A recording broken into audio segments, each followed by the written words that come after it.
Welcome to Hamster Hearthstone. Hello everyone, how are you doing? So, finally, I get to review all the new cards that have been released in Karazhan.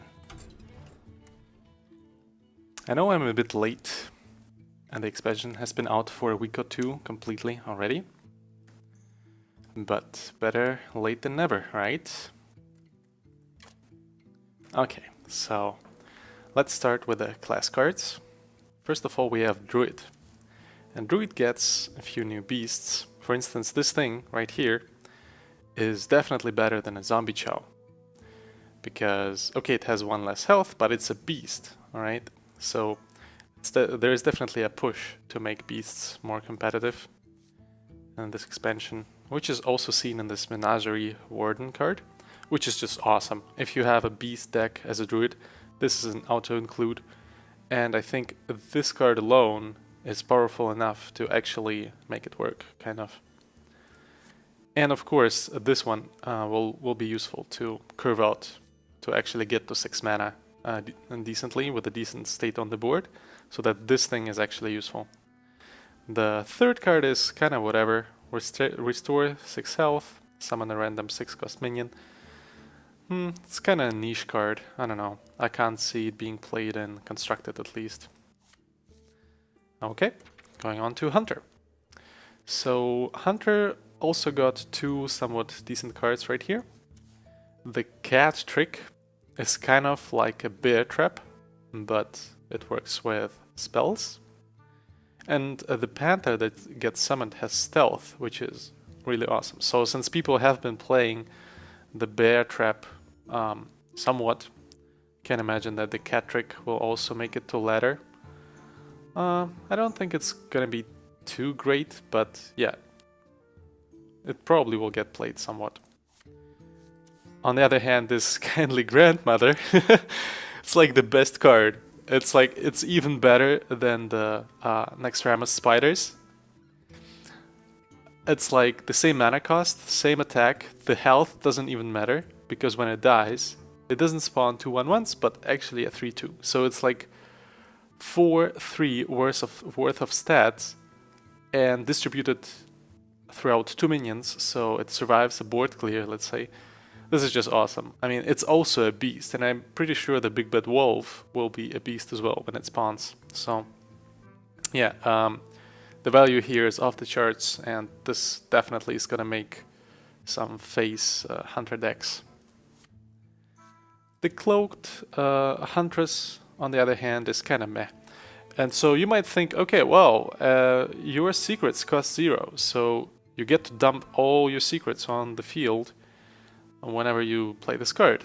But is that really great? I mean, secrets are 2 mana cards for hunters, and you dump your entire hand. Let's say you play this and have 3 secrets, so you play them, fine. So you played 3 2 mana spells with just the corresponding level of power that they can have as 2 mana spells, and the opponent probably has some anticipation what those secrets will be and will play around them, but your hand is empty. So you just played your entire hand, and your opponent is gonna get rid of it in 1 or 2 turns without losing much tempo or any other value, and that's it. Your hand is empty, you lost. So I don't think this card is good. Yeah. On to the mage. And here, for Constructed, I believe these 2 cards are good. So, Babbling Book, okay, it's a random effect, but again, it's a card, it's a 1 mana card that lets you curve out while not losing much value, because it generates a card. So that's really good, actually. And this one right here, well, you need a secret, so they might be pushing for this archetype of secret decks. And in this kind of deck, this would be really awesome. Like 2 mana, 2/3, which is already decent stats, and then you get to deal 3 damage. Yeah, this is really good. So if there is a decent secret deck a mage can play, then this is an auto-include, and it will make the deck much, much stronger. Well, Firelands Portal, I don't know. People were really upset because this is such a good card for Arena, and Mage was already really good in Arena, but I think it's not good in Constructed at all, so since I still mostly consider Constructed play when I evaluate cards, I think it's fine. Yeah, no big deal. Okay, Paladin. So the Paladin has this Nightbane Templar, which spawns 1/1 whelps if you have a dragon. So I know there have been some Paladin dragon decks around. I haven't played much of them myself, so this is a contribution towards those, but I don't know. If I play a dragon deck, I'd much rather play Priest. So this is kinda, I don't know. For me, it's not appealing to play this. Silver Moon Portal, again, this is a really great arena card, I can imagine, but in Constructed, that's just not relevant. And Ivory Knight, well, it all depends. So if there is a really slow meta at some point where Paladin control decks are strong, then this card is gonna seal the deal. This card is gonna make it even stronger. But to actually matter, the meta has to slow down. And I don't think that actually happens right now. Actually, I believe people are playing more and more aggressive decks, partly because so many 1-drops have been released that let people curve out, and I don't know, we just discussed the Hunter card, the wolf that spawns when you kill a 1/1 and so on. So yeah, I don't think this is actually competitive right now. And here we are. Here's the priest. So yeah, there has been a shitstorm around this card, Purify. But I have to say that I was really happy to see it being printed. Why? Well, even before Karazhan got announced, I actually tried to play Silence Priest right here. You can see it here. And it's exactly the right card for it. So it plays the Silent Watchers and other cards that need to be silenced to be really strong. And I put like the 0-mana silence card and all minions that can silence in there, and it was almost good. I mean, I could win some games at rank 10, let's say, but it was lacking something. And you know what?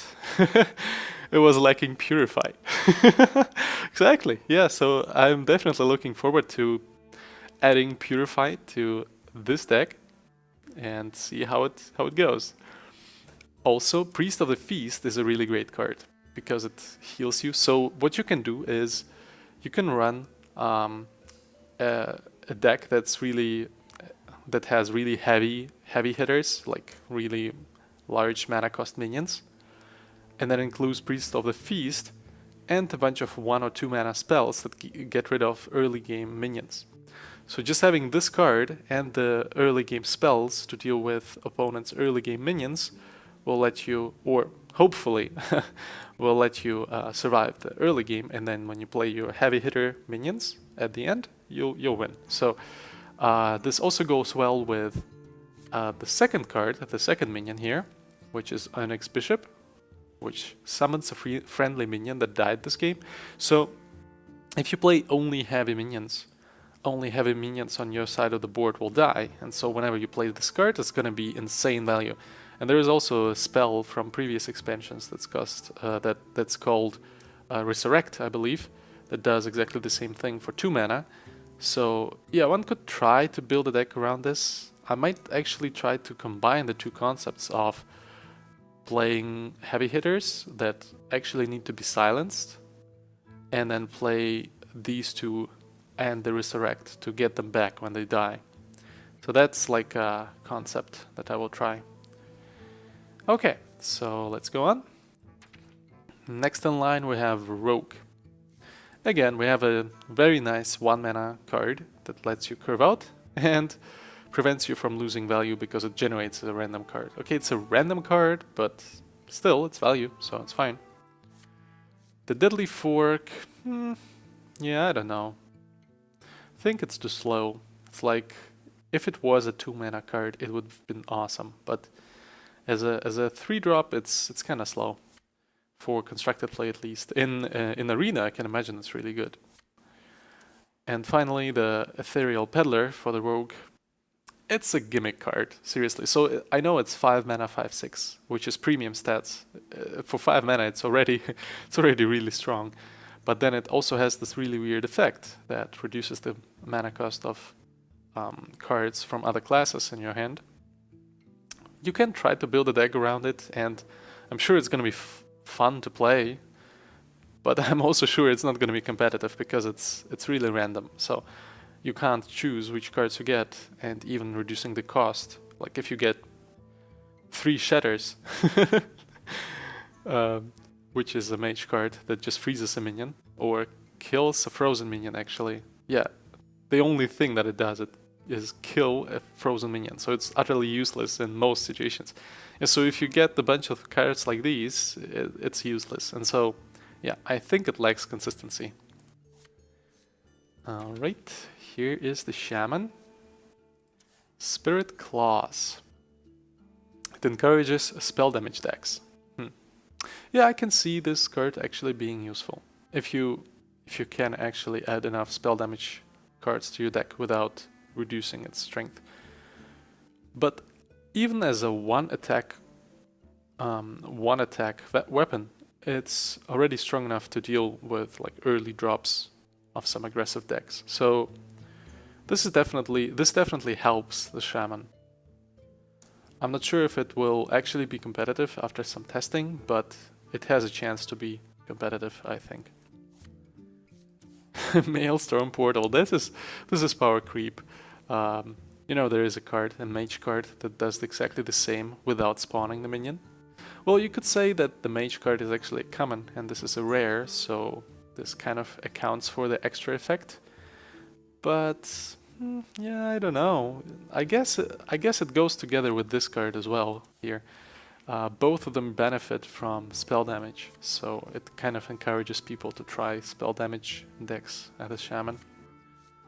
The Wicked Witch Doctor is kind of weird. Like 4 mana, 3/4 is not even great. Okay, you get a random basic totem. So the totem being basic makes it really not that great actually. So maybe this is like a card for evolve decks, but yeah, let's be real. This is too weak. There are way stronger cards out there, so yeah, probably not gonna see much play. And the Warlock. Again, there are 2 cards that encourage a certain playstyle that have been released, which is this Malchizar's Imp, which draws a card for you whenever you discard one, which doesn't seem too great, but you have to keep in mind that's a 1-drop and it has 3 health. So if the opponent doesn't deal with it immediately, you get free value next turn, because now I think we are at the stage where there are sufficiently many discard mechanics for Warlock, so you can actually make use of it immediately. And this one, the Silverware Golem, actually contributes to it, so that's an additional one that actually has a positive effect if it gets discarded, so it gets summoned, right? So yeah, I won't be surprised if there is a new like Warlock Zoo deck that actually specializes in discarding. That's gonna pop up really soon. And the Karazhan is kind of whatever. I mean, it's 5 mana. You get a bunch of minions, but it's definitely not gonna be played in any Zoo decks because they benefit from consistency in the early game, and if you get 2 of those in your starting hand, you just lose. Even if you play 1 of them, you have to wait 5 turns until it's actually useful. And by that time, the usual Warlock, like the usual Zoo deck, already has decided whether it wins or loses. So, yeah. I guess it's gonna be fine in Arena, but not in Constructed. The Warrior. So here we have a card that apparently was released to encourage people to play, what is it called? Bolster. So you get taunt minions, a bunch of taunt minions, and you can play Bolster to power them up. However, the second card that's released does not really synergize with taunt minions and Bolster, which is different compared to the other classes. We just discussed that many of them got 2 cards that encourage the same playstyle and mechanic, and the warrior just got 1 here. So I don't think that actually makes the Bolster playstyle viable. Not at all. It's like a whatever card, it's just funny. However, the Fool's Bane might be good. Actually, it might be good if it was at least 1 mana less. As is, it's kind of meh, actually. Yeah, I don't know. No, I think Warrior has better weapons, and it's not too important to be able to attack several times, I believe, because in the early game usually you try to go toe to toe with your opponent. You play a weapon and kill 1 minion at a time, but a weapon generates value for you because it has several charges and kills more minions, so more cards than you actually use up to play it. But this one costing 5 mana, actually, like if you put this card in your deck, you're saying, oh, I totally expect to be behind by turn 5, so I actually will need this card. Well, I guess it makes sense maybe in some combo playstyle deck. Like put 1 card, 1 copy of this in like the OTK Warrior, and then hit your face 4 times to remove the biggest taunt on the board, to actually pull off your combo next turn, let's say, or the same turn. But otherwise, yeah, I don't know. Otherwise, it's not too useful. But I guess it has a use in those OTK kind of playstyles. Yep, the portal is just garbage. It's like 4 mana, 4 cost minion for 5, and the 4 armor. It's like nothing, I think. Again, maybe there's some archetype that just tries to buy some time to survive as long as possible to actually pull off a 1-turn kill or something. Maybe in this kind of deck, but it actually doesn't draw a card for you as well, so it doesn't help you to get to the stage where you can actually use the combo. So no, this card is probably useless. And here we are at the neutral cards. Arcane Anomaly? So it gets a health, 1 health more whenever you play a spell. So naturally you would expect this to be played in like a Tempo Mage type of deck. But I still think that the Mana Worm is better. It already has 3 health and it actually gets stronger when you play spells. It's much better than this after you play the first spell. And it gets considerably way better than this after you play 2 or more spells. So yeah, if you can afford to put several 1-drops in your deck, you might consider to play this. But yeah, if you have only space for 2 1-drops, those definitely are gonna be Mana Worms. And I don't think there are any other classes that benefit largely from playing spells like the Tempo Mage does. Okay, so the Runic Egg is actually interesting. It's a 1 mana, 2 health minion that draws a card when it dies. And I think there is a reason for it having 2 health and not 1, and that being that you could actually play this in the OTK Warrior, because you can Whirlwind effect, deal 1 damage to it, then draw a card for each damaged character, which will contribute to that as well, and then you can finally kill it off with a second Whirlwind effect and draw a card as well. So I think this is a really great cycling card.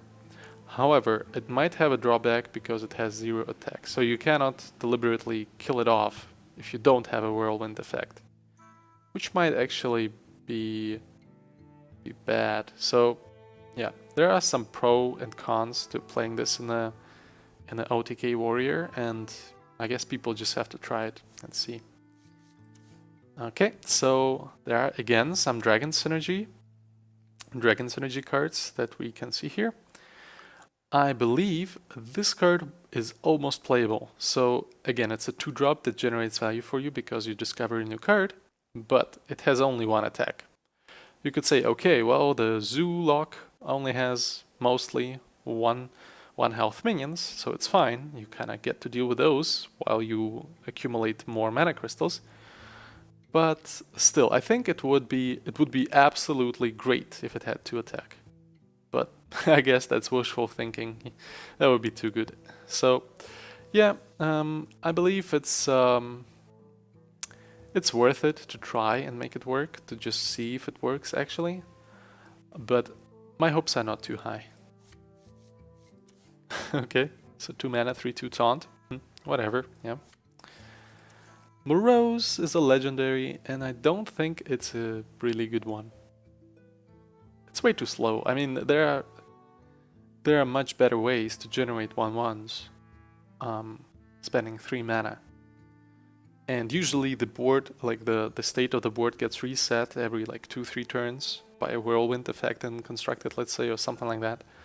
So the Imgang boss, for instance, is way better than this because it generates 1/1s while hitting something, and it actually has more health, so it survives the whirlwind effect and spawns even more 1/1s. It's more consistent, so yeah, I would say that this is not a good card. Bantry Spider. Well, every now and then we see those kind of cards where you pay a flat amount of mana and get 2 copies of some mediocre stat minion. And actually, if you think about it, it's 3 mana for 2/6 worth of stats. Okay, it's distributed in this manner, but it's also a beast, so if you're playing like a druid that tries to like increase the attack value of his minions, then this might be good. I don't know. Well, yeah, again, this is something that you have to try. It all depends on if there is even a space, like a free slot in your deck to put this kind of minion in. If there is, it might make sense to try it. Violet Illusionist. During your turn, your hero is immune. I think this card is good. For instance, in Warlock, you would tap and draw cards for free if you play this. The stat distribution is nice as well, like 3 mana, 4/3 is pretty good. Yeah, but it's not like, yeah, it benefits different classes. So for instance, if your class has weapons, you can play this and attack minions without taking damage, which is also good. So it is a flexible card, but it's not like it screams at you a particular type of deck that you should play to actually make this really OP. So it's just a nice card, I guess, to have in the collection. But, well, yeah, you'll have to see if it actually makes some deck really competitive or not.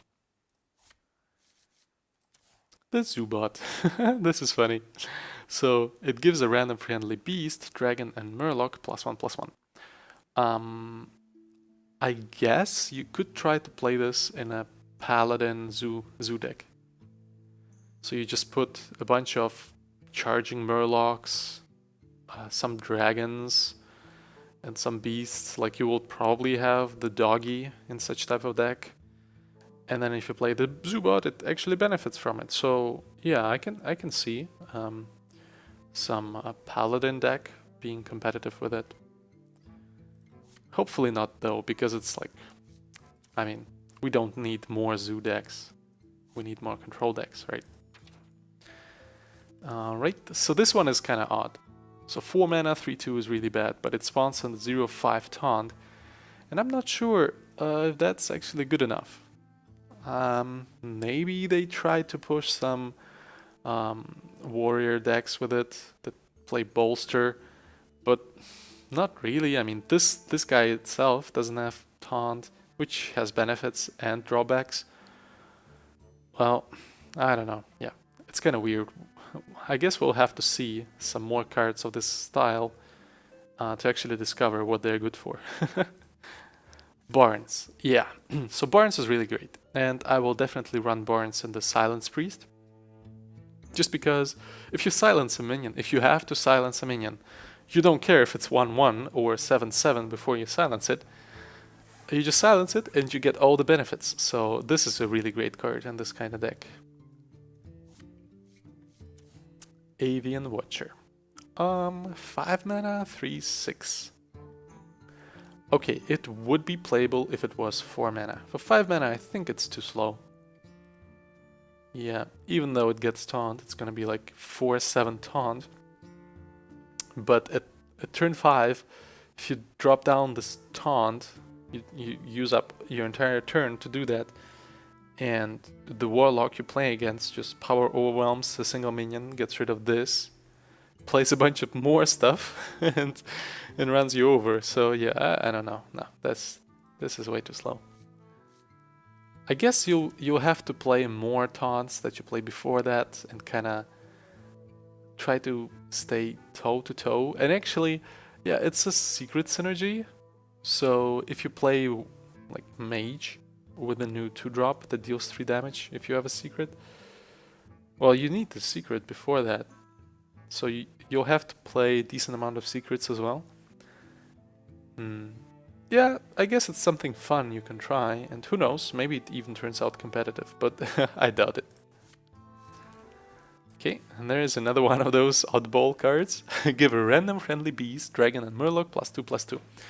Now, in contrast with the mech we saw on the previous page, it costs 5 mana, so this one definitely is not gonna make any Zoo Paladin deck lists. So I guess someone could try a really, really weird deck that actually tries to utilize those 3 types of minions and then plays this. But it's more like a fun deck. Yeah, it will definitely lack consistency, and yeah, I don't have much hope for this to succeed. This one is interesting. So the Fat Warrior just got even fatter. So you put those 5 legendary cards in your deck and go to Fatigue, I guess, or something like that. So I guess as a 5 mana 5/6, it's also a good card on its own. I mean, it's good enough. And yeah, I can see it being played in Warrior, but not any other deck, just Warrior, Control Warrior. Bookworm, and that's a dragon. So that's great. So again, yeah, I guess we'll have to revisit the dragon archetype as a priest at some time in the future, because this actually helps. I mean, it's a 6 card, that's kind of shitty, but it kills something when it comes into play. It doesn't kill anything against opponents that don't try to rush you down, but against the type of opponents that do, it's like you play a 3/6 for 4 plus the power word Pain, and it's all in one card.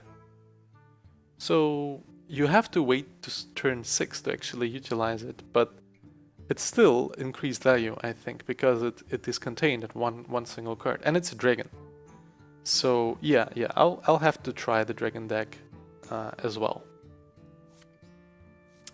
Now the Moat Lurker is kind of weird. In Constructed, I don't think it's ever gonna be played, but in Arena, it's interesting. I mean, if your opponent has run out of cards and has a really huge minion on the board, if you drop this, it doesn't matter that it's weak. It doesn't matter that it costs 6 mana.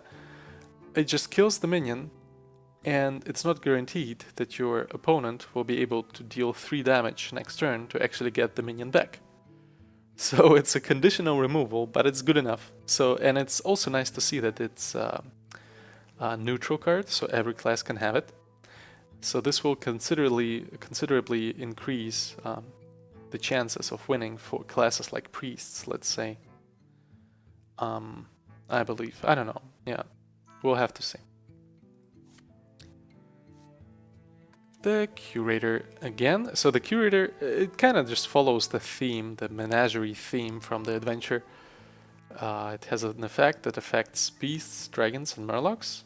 So it draws those for you. So if you're a tryhard and really want to make this archetype of deck work, where you play a whole bunch of stuff, a bunch of different types of minions, and then you play the Curator, yeah, you might have success. And actually, if you are playing control warrior and you're running the Prince Malchazar, then the 5 extra legendary minions might actually turn out to be exactly of those types. So if you run both of those cards, you would generate card draw, essentially.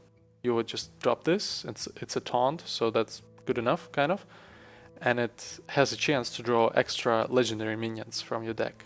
So that's good, I guess, but it's slow. So if you can survive until turn 7 to pull this off, I guess you'll benefit, but if you're dead until then, yeah, obviously it's bad. Now, the 2 last cards. First one is Medivh. I think it's good. Yeah, definitely good enough in like a tempo mage type of deck. I'm not saying it's competitive. I think there are better cards in a tempo mage that you can play, and also there just probably is no slot for this card right now in the tempo mage. But let's say if you're just starting out, you don't have many legendaries, and you bought the adventure and got this card, you can play this. You can play this in a tempo mage, and it will be great. I think it will be sufficiently good. It will not take you to legend probably, but it's gonna be fun to play with.